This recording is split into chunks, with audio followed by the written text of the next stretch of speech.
We begin tonight with breaking news. Our reporter from Border Report has just confirmed 10 people are dead, 12 injured in a vehicle crash south of Encino. This is in Brooks County, Texas, not far from the border.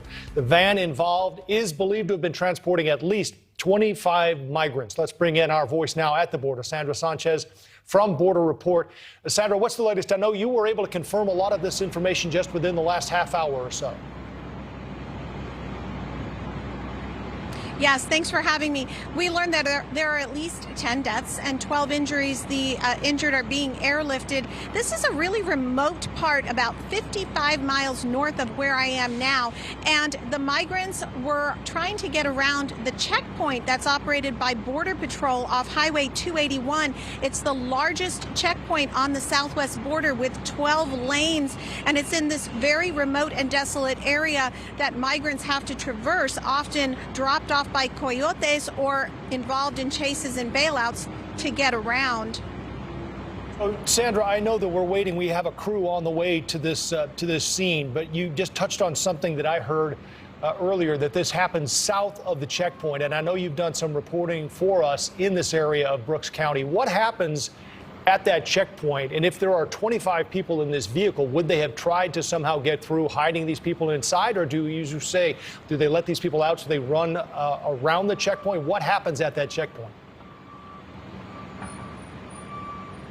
Right. I'm speculating, but it's very common for coyotes, for traffickers to drop them off as much as 20 miles south of the checkpoint and have them walk through ranch lands. The traffickers will try to get them as close as possible. I have to give Border Patrol credit. They're extremely good at detecting migrants. They have all sorts of technology, infrared. They know the weight of the vehicle and what it should be. And so if somebody pulls up to the checkpoint, you're on 20 cameras and they know what your vehicle weight should be. And if you have someone tucked in a trunk or somewhere that it shouldn't be, they will find you. Any suspicions, and they refer you to what's called secondary, which is another inspection area where they will take apart the vehicle. The traffickers know this, and they are very good at trying to elude. And that's why there's so many chases and bailouts. From what I understand, it was a white van that missed a corner as it was taking a turn at 85 miles per hour. I am not sure whether it was involved in a chase, but it was certainly going over the speed limit. All right, Sandra, I know we're going to give you a few minutes here to collect some more information, and we are going to check back in with you later on here in the broadcast. But in the meantime, thank you very much for that update. We'll talk to you in just a bit. Our other top story tonight, the president has spoken. Top Democrats have spoken. The New York Times has weighed in. So have the people of New York. It's time for Governor Andrew Cuomo to go. Tonight, we also learned that the majority of the New York State Assembly would support beginning impeachment proceedings if the governor does not resign. So the question tonight, is he listening and does he care? Up to this point, that answer has been a hard no. An independent investigation yesterday found he sexually harassed multiple women, both inside and outside his inner circle. But as he has since the allegations surfaced, Cuomo is insisting he did nothing wrong. Yesterday, President Biden said Cuomo should resign. House Speaker Nancy Pelosi urged him to resign. Mayor Bill de Blasio, New York's two Democratic senators as well, Majority Leader Chuck Schumer and Kirsten Gillibrand, all say he should step down. In a statement, the senators wrote, "No elected official is above the law. The people of New York deserve better leadership. In the governor's office, we continue to believe that the governor should resign." There's more. The New York Times said when the charges came to light, the editorial board wanted any investigation to run its course. Well, now that it has, the board concluded if Mr. Cuomo cares for the well-being of the state and its citizens as much as he has said he does over the years, he needs to do the right thing and step down. Almost 60% of New Yorkers polled say Cuomo should resign. 52% of Democrats. In addition, 59% of adults questioned say if he doesn't step down, the legislature should impeach him. That poll also found only 11% of New Yorkers think Cuomo deserves to be reelected next year, which brings us back to a question that has been floated for months now. What's next for the embattled governor? And that is where we start tonight. We are joined by two New York State Assemblymen, Democrat Tom Avenatti and Republican Will Barkley. Thank you both for your time. I know you have a lot going on there. Assemblyman Avenatti, let's start with you since you're the Democrat. Is this true? Are there enough votes on the Assembly to impeach him? I haven't taken a count yet, but I do know that the governor's actions have caused quite a stir in New York. The report by the Attorney General that just came out was a highly damning condemnation of the governor's actions. And many who were silent before are now calling for the governor's resignation. I was one of the first to call for the governor's resignation when the charges first surfaced several months ago. And what has happened since has confirmed what those of us who wanted him to resign were concerned about. We were afraid he was not going to maintain the ability to run the state. And I think we have seen that he's been distracted and has not been able to run the state. And for the good of the state, the governor should step down. So, Assemblyman Berlie, are we approaching a Nixon moment here? It appears the votes are there to impeach him.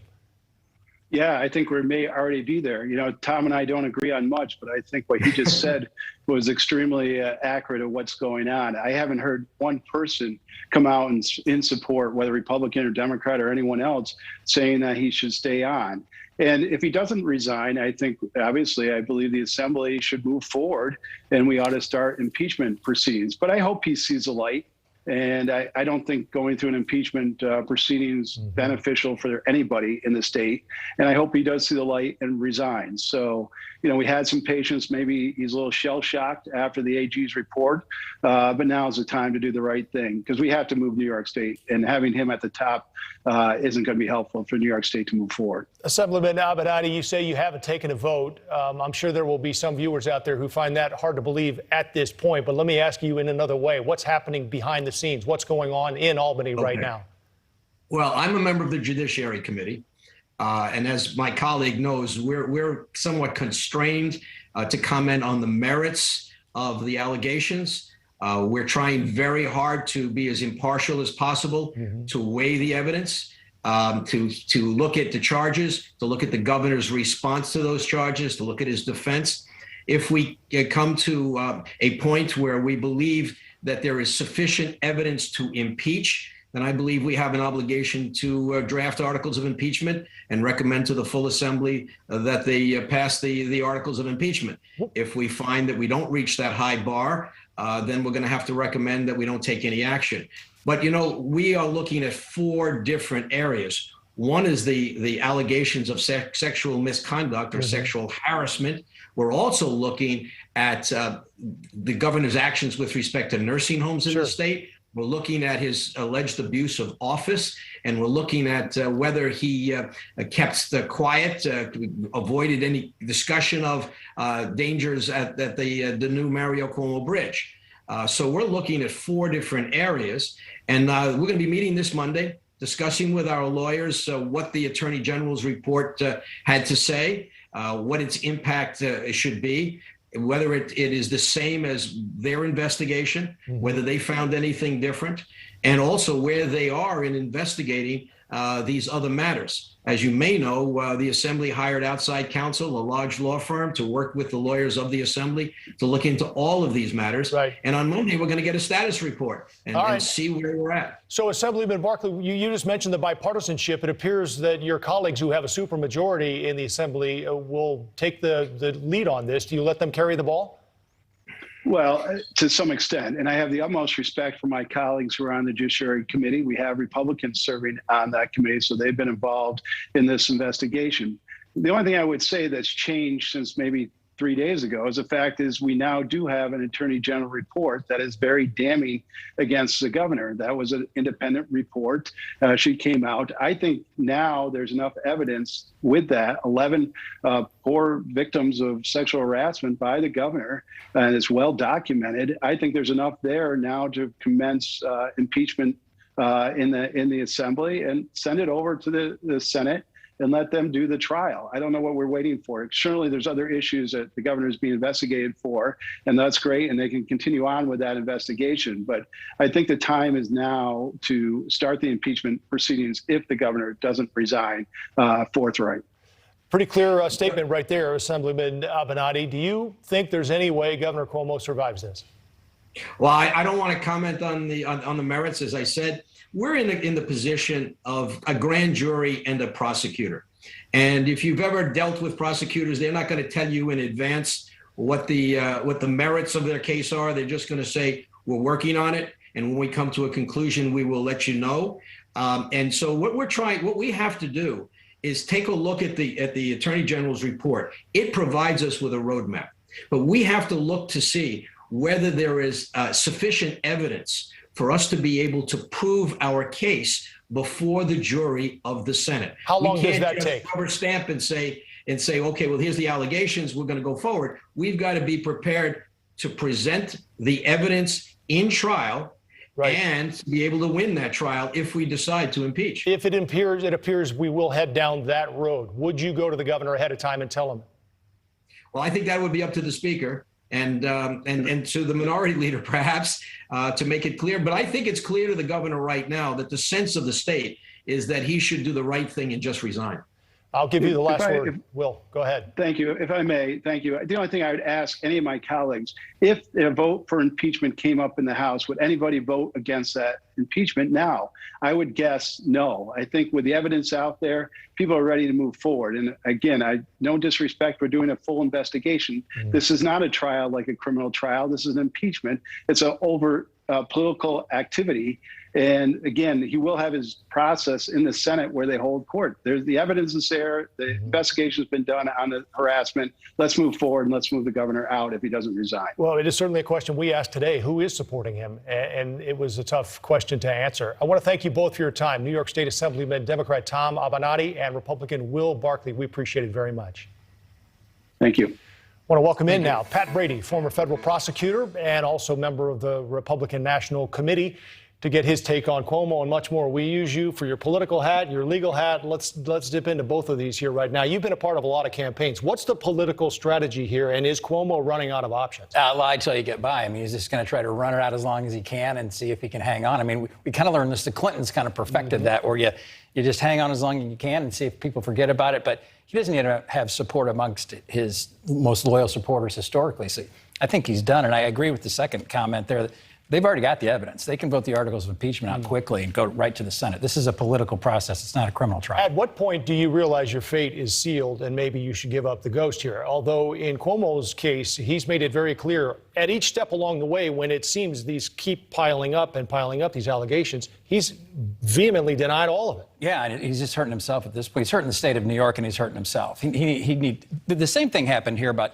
we impeached Rod Blagojevich. They gave him about 5 or 6 days to kind of say, hey, I'm not going to go through this process. And they actually ultimately did, but they gave him a few days to think about it. That's the political side of it. As I understand, and I haven't counted all of them, but at least 4 DAs, as I understand it, have opened criminal investigations here. Where does this go next legally, Pat? You know, I looked at that and I read through the report, most of it, and there's some things in there that might be kind of minor misdemeanor type sexual offenses, but I didn't really see anything that jumped out to me as some big, large criminal thing. I know that was the headline today. I know they asked for the reports.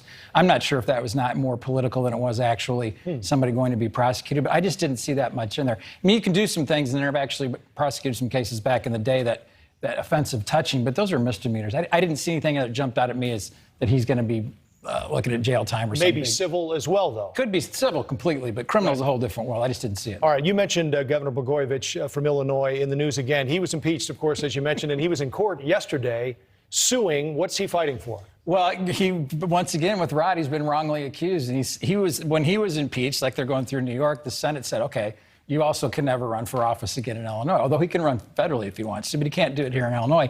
He's contesting that. He's saying that he was denied his due process, which is nonsense. It's a political process, and that he thinks the voters should be allowed to decide if he can run again. It's frivolous. It's typical Rod Blagojevich. You got some attention. It's likely going nowhere. Well, he was on Banfield last night. Let's play a clip of the interview, and then we'll talk after.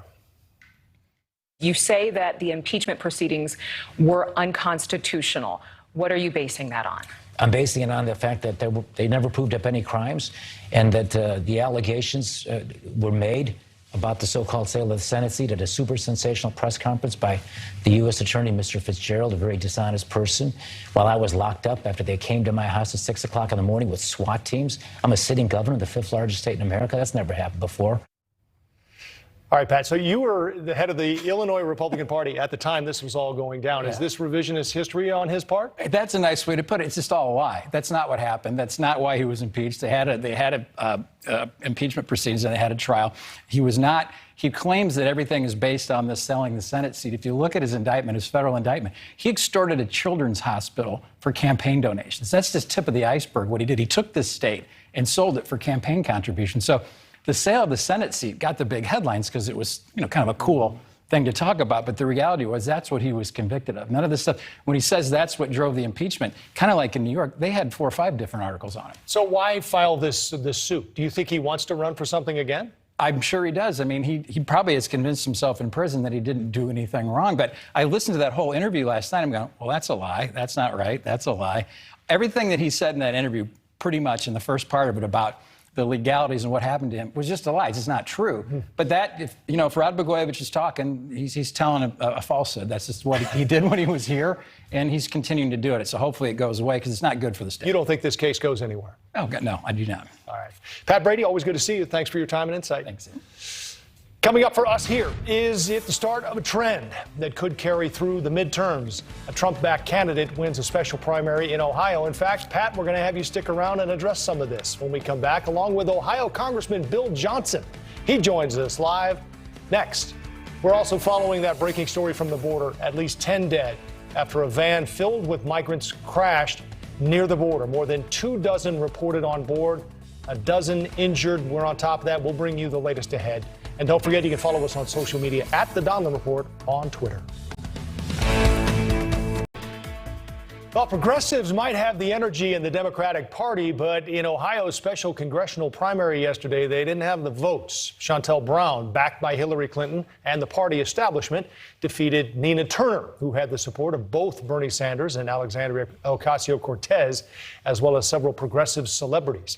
Meantime, coal industry attorney Mike Carey easily defeated a field of GOP candidates. He had the endorsement of Donald Trump, which is why a lot of people were watching that primary. Let's start there with the Trump effect in Ohio and Republican Ohio Congressman Bill Johnson. Congressman, it's good to see you. You were in Congress for 10 years before Donald Trump was even a candidate. What impact do you think he really had on that primary yesterday? Well, I think it was a big impact. I mean, there are places around the country like California, New York, Washington State, Seattle and Portland, for example, where Donald Trump's not very popular, maybe even in Washington, D.C. But there are other places where his policies increased and improved the quality of life for the American people. And Ohio is one of those places. He won by 8 points here. He won that district that Mike Carey won last night in the primary by 14 points. So I wasn't surprised at all that the president's endorsement carried. Well, I think a lot of his own people were surprised that he even decided to jump into that, a special, election and a primary with 11 other candidates. But it certainly worked out for him last night in Ohio. I'm wondering, though, no Republican, you touched on it, has won the White House without winning Ohio. And if my memory serves me, Trump was the first Republican to win Ohio but lose the election since Nixon, I think. But do you think a candidate needs to support Trump or get his support to win as a Republican in Ohio especially?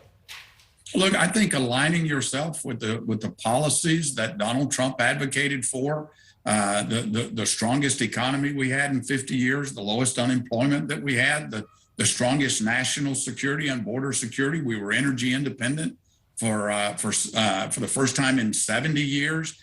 My goodness, those are issues that really resonate with people in Eastern and Southeastern Ohio. And I think getting behind those policies are a good thing for candidates. Well, the question is, does it carry nationwide? Does that transfer, Congressman? I mean, you voted against the election certification on January 6th, and there are a handful of Democratic races that seem to be going more towards centrist candidates. So your opponents, are they trying, in your opinion, to capture maybe the middle? And can you beat them if they're going for the middle and the left?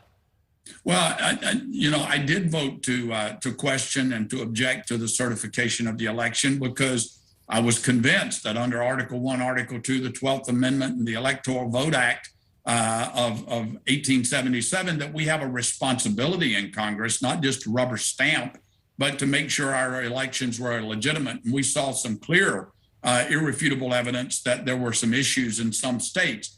But I'm going to tell you that I believe that the American people, over 70 million people, supported Donald Trump in 2020. And I don't think that number can be taken lightly. No, there's no question. But it was 7 million short in the end, Congressman. And the question is, will that carry in 22 and beyond? It'll certainly be interesting to watch. We appreciate your time and your insight. We'll check back with you as the election cycle continues. Congressman, thanks again. Thank you. Pat Brady is back now, joining us for a little bit more on this. Appreciate you sticking around, Pat. Again, you've been around politics a long time. What's your take on this? And when will we know if Trump still has the reins of the Republican Party? Congressman Johnson's a very sharp guy, because you asked him the question about the Trump effect, and that to me is kind of the Trump cult. I'm backing this guy because I love Donald Trump. But Congressman Johnson answered it. He did so well. Mike Carey did so well in that part of the state, which is very Republican, because of the policies of Trump. And the things that the Republicans can agree on, tax policy, get tough on China, some of the other things that the congressman mentioned. So even his most ardent supporters are somewhat getting away from that cult of Trump, more back onto the Republican policies. And in that particular race, too, Mike Carey was not an unknown guy. Mike Carey's been around Ohio politics for a long time. Very sharp, very impressive guy. And I'm not discounting anything about Trump getting involved in it and helping him. I mean, he certainly did. But Mike Carey was a force kind of into himself there. So he's well known in Ohio politics. Well, I'm wondering where this is going. And I think probably a lot of Republicans are, certainly a lot of Democrats are. As the latest poll I saw had more than 50% of Republicans who think Donald Trump is the legitimate president. How does the Republican Party reconcile that moving forward? And where does it fall in these purple states, maybe, where the message isn't as clear toward a Trump base as it is in Southeast Ohio? Well, you got to be careful, and you can't adopt Trump, but you can adopt some of the policies that the Republicans stand for and believe in. You can't get too Trumpy. And probably back to the kind of the primary question. The one thing about the Trump effect, there are primary or these special elections all over the country right now, and where Trump is getting involved in them, and he's not scaring people away. If Ronald Reagan would have come out 6 months after he left office and said, I endorse this guy in some primary, that would have cleared the field. He's not scaring people away, but you have to kind of do exactly what the congressman did there, thread the needle with the policies and differentiate between the Trump, the bad actor, and some of the things we saw. Quickly, because I want to move on to the Democrats, but do we get a clear picture before or after the midterms on how much influence Donald Trump still has?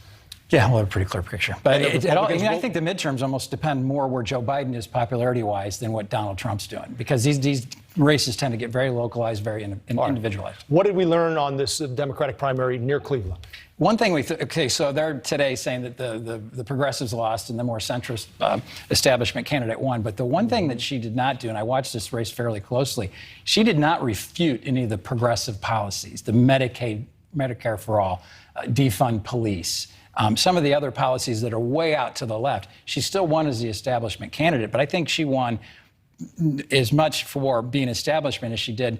The woman she beat, Nina Turner, was a real bomb thrower. I mean, she was out there, and there's a good establishment in Ohio, and I think that carried the day. But she also had a big name as well, which I'm sure helped her. She was in charge of the Democratic Party in that area. Oh, in Cuyahoga County. Exactly. That's a huge part of the Ohio. So are we reading too much into maybe the New York mayor's race and this first Democratic primary in Ohio that the Democrats are probably going to try to move or maintain this centrist position moving forward? I don't see it, because we're going to get through this infrastructure bill and we're going to have a huge debate on reconciliation, and the progressives are going to come out of the woodwork. The energy with the Democrats is in the progressive side. The reason they probably aren't as successful right now is because Trump's not there to yell at, but they're always going to be there, and that's always going to be. It's the same as the problem the far right for the Republicans. They're always going to be there. They're always going to be a big factor. You get double pay tonight. 2 blocks. What, my parking? Everything? We got you covered. We'll get you valeted out front. Pat, thanks again for sticking around. We appreciate it. Big news on the border. Breaking at this hour. We'll update it. A van carrying more than 24 migrants crashes. At least 10 are dead. An update ahead. We'll take you to Texas for that live update. Sandra Sanchez will join us. An Olympic athlete disagrees with her coaches and is ordered home, but instead flees to another country. Tonight, the latest on the Belarusian who now wants to call Poland home.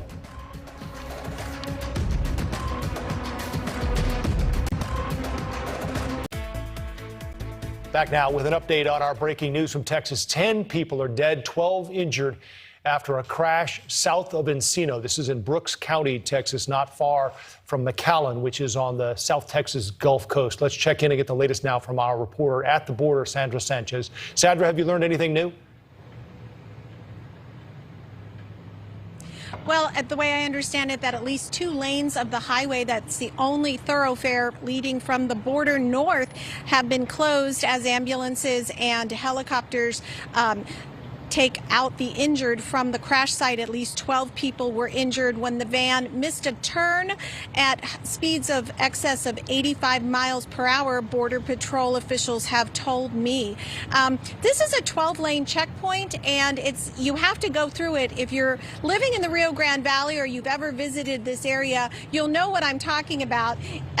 We can't get north without passing this one point, and the coyotes know that, and they try to elude this area as they take loads of migrants north to Dallas or Houston.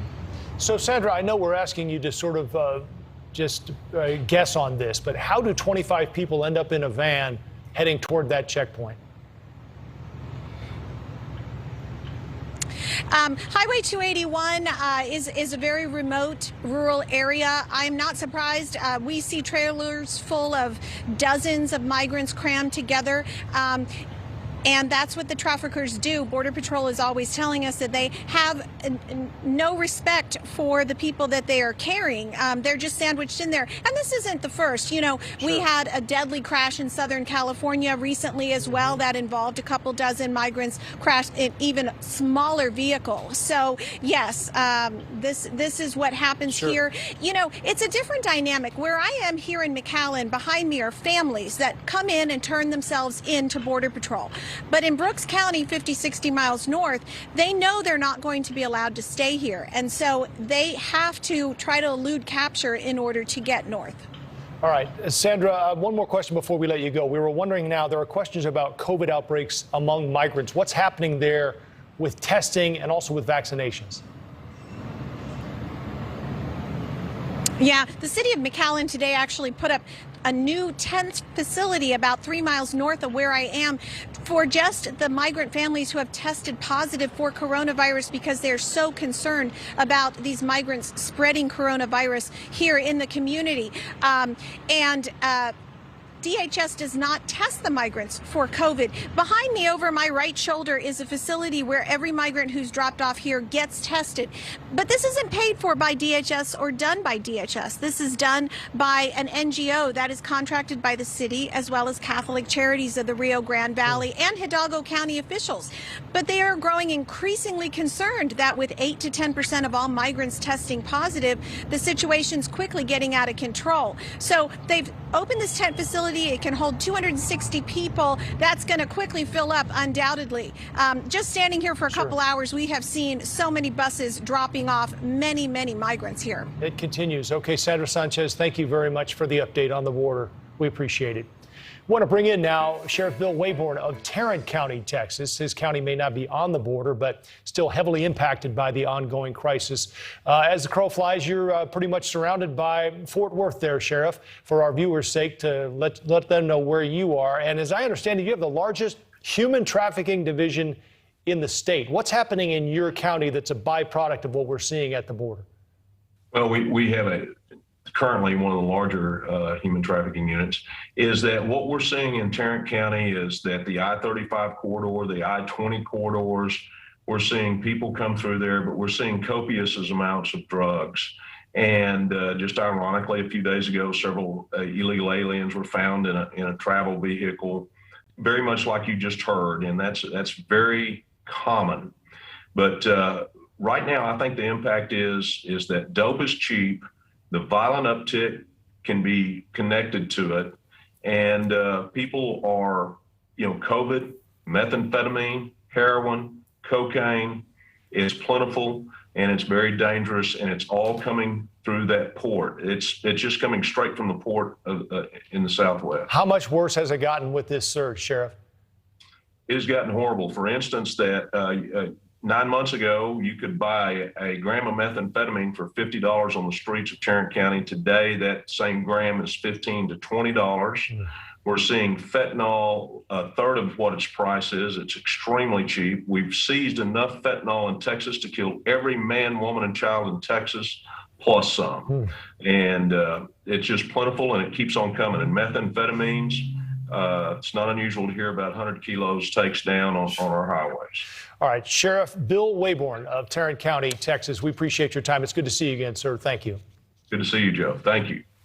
All right, she was running for her country at the Olympics. Now she's running for her life, perhaps. Belarusian sprinter Krzysztofa Simonowskaya has fled Tokyo for Poland after publicly criticizing decisions by her country's Olympic officials. She was given orders to return home immediately to face consequences. She didn't do it. Instead, she took refuge at Tokyo's Polish embassy, then ultimately flew on to Warsaw. Here she is leaving the Tokyo airport. Experts say the Belarusian president, Alexander Lukashenko, known by some as Europe's last dictator, took the criticism personally. Lukashenko has ruled that country for 27 years. Meantime, an activist in Ukraine who helps Belarusians flee persecution has been found dead in a park. Is that coincidence, suicide, or something else? A lot going on, and we're going to ask Christian Whiten, former State Department advisor, who joins us right now. Christian, this is a fascinating story on a lot of levels. It's almost like an old Cold War story, as far as the defection anyway. Was her life, do you think, the sprinter's life, at stake in this? You know, ordinarily I would say not, because after all, this is taking place in Japan, and the likelihood that the Belarus team members and any security officials with them using violence is limited, but you never know. This is a violent regime. You know, the death you mentioned of a dissident from Belarus who was located in Ukraine, he was found hanged in a park and still had his wallet and iPhone or phone on him. Right. So, you know, not likely a crime, and it's an odd situation to commit suicide. I don't think there was a note. It sounds a lot like an assassination. So, you know, it's good. I have to commend the Japanese, too. They're not used to dealing with political dissidents, defectors, and refugees, and seem to do this rather smoothly, despite their sort of bureaucratic reputation. How does this go down? I don't know how much you know about Olympic protocol, but as a former State Department official, if there's an Olympian who says, I want to defect, what happens from there?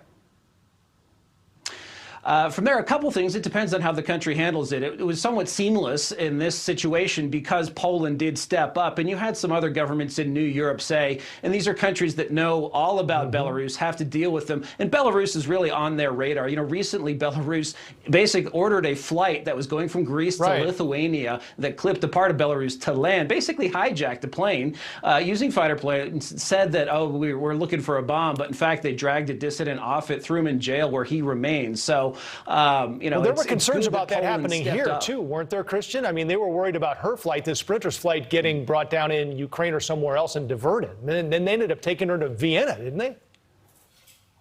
Yeah, it was, again, as you mentioned, a bit of a Cold War thriller. And again, it's sort of lucky that the Japanese didn't sort of instinctively say, well, your team wants you back, so go with your team. They got her away from the team. They got her passport and then helped her get in contact with the Poles. Poles really stepping up here. So, you know, that's a good situation. This is a huge black mark for Lukashenko, the dictator in Belarus, too. These countries put so much more emphasis on the Olympics than we do. We think of it, it's gotten a little conflated with politics on our end, but as something that's about merit and about people achieving things. It's for these repressive countries, it's a huge element of their own reputation, and to have one of their star sprinters defect to Poland is a really bad thing for them. And certainly it's become one of the big storylines of these games. Christian Whiten, as always, we appreciate your insight and your time. Thank you. Thank you, Joe. It is our question of the night. Would you take a pay cut to avoid returning to the office? How much? The surprising answers next.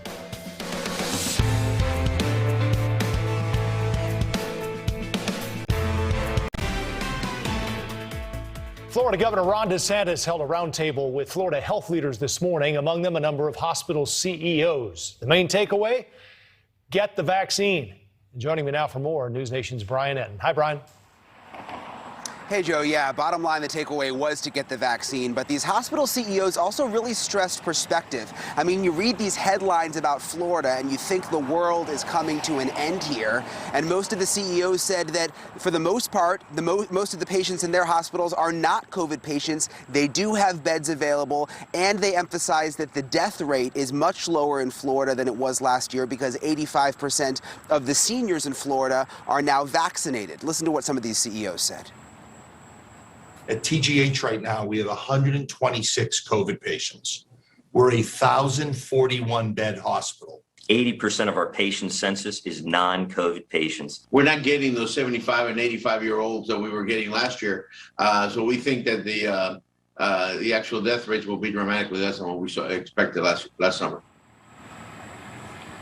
And while most of the CEOs were somewhat positive, saying that they think they're through the worst of the surge, there are still hospitals here having a tough time. This is Memorial Health behind me, one of the biggest hospital systems in Florida, in Hollywood, Florida. They say they have never had this many patients. Granted, they're not just talking COVID patients, but patients overall. They're now having to turn the cafeteria into an area where they can keep hospital beds. Joe? News Nation's Brian Enton. Brian, thanks. During the pandemic, did your employer make you work from home? And did you like it? Well, a lot of Americans did, and there are numbers to prove it. According to a survey conducted by insurance company Breeze, 65% of Americans would take a 5% pay cut to keep working at home. Digging a bit deeper, nearly a quarter would reduce their salaries by 15% to work from home. So in short, Americans have decided they like to spend a little less time in the office, even if it means less cash. But is that realistic? Rebecca Ryan is a futurist. We'll let her tell us exactly what that is, and also an economist, and she joins us now. It's great to have you. So nearly 7 in 10 would take a pay cut to work from home. A lot of people have grown to love it. I think if you had asked me the over-under on this, I'd have probably taken the over. Were you surprised by this?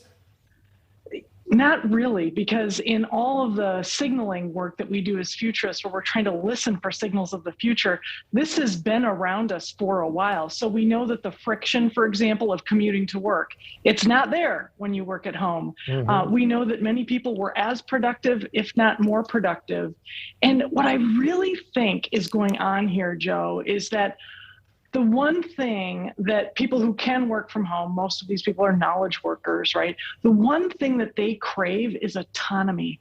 So when they're told, get yourself back to the office, they think, oh, here we go into this kind of supervisory, highly disruptive work environment. So more people are saying they have, I guess, more leverage in wanting to do this. Do you think they're setting themselves up, though, for disappointment in the end? Because there are companies who look like in the long term they're going to let people work from home, but will that last for everyone, or are we all essentially heading back for the office?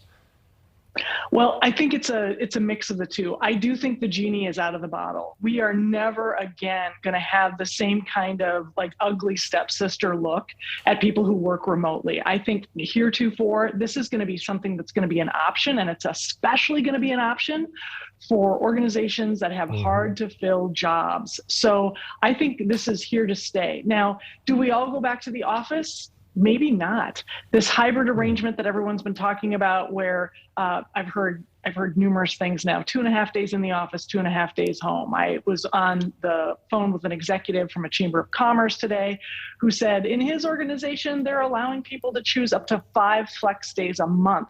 So again, the genie is out of the bottle. It's not going back in. And I think every manager and every organization is now just trying to figure out what is the calculation of the right blend for our people. Right. So you're a futurist. What do you think is going to be the biggest impact on the American worker and workplace as a result of this pandemic? I think low-wage jobs will kind of hit a median level of income that is higher than it was beforehand. We're seeing that across the board with hospitality. That's going to be one impact. I think another impact is workers are starting to feel like the pendulum is maybe shifting back in their favor. In other words, employers in the past could just, make a higher offer of salary, and workers might scamper in that direction. But now workers and managers are saying, this is also about flexibility. It's about time with my family. So I think the values have recalibrated. Very interesting. Rebecca Ryan, economist, and the amazing Kreskin for us as a futurist, too. We appreciate your time. Thanks for joining us. Thanks, Joe. As we head to break, I want to circle back and update a story from yesterday. A Pentagon police officer was killed. He was ambushed and stabbed at a transit station outside the Defense Department. The suspect shot and killed himself with the officer's weapon. Now, we often shine a light on policing in America. Our docket was full last night, but I wanted to be sure and share this with you. Tonight, we've learned more about the officer killed. His name, George Gonzalez, a New York native. He had also served in Iraq and was awarded the Army Commendation Medal for that service. Defense Secretary Lloyd Austin paid tribute to Gonzalez, saying This fallen officer died in the line of duty, helping protect the tens of thousands of people who work in and who visit the Pentagon on a daily basis. We are forever grateful for that service. George Gonzalez was 37. In Polk County, Florida, undercover detectives posed as juveniles on social media platforms, mobile apps, and online dating sites as part of an Operation Child Protector.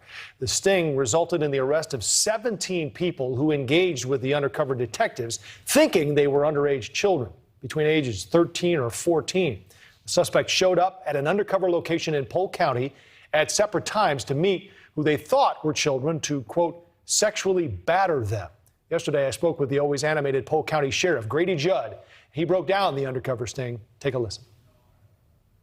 We did an undercover sting looking for deviant, nasty people that were wanting to prey on little children, 13 and 14 years of age.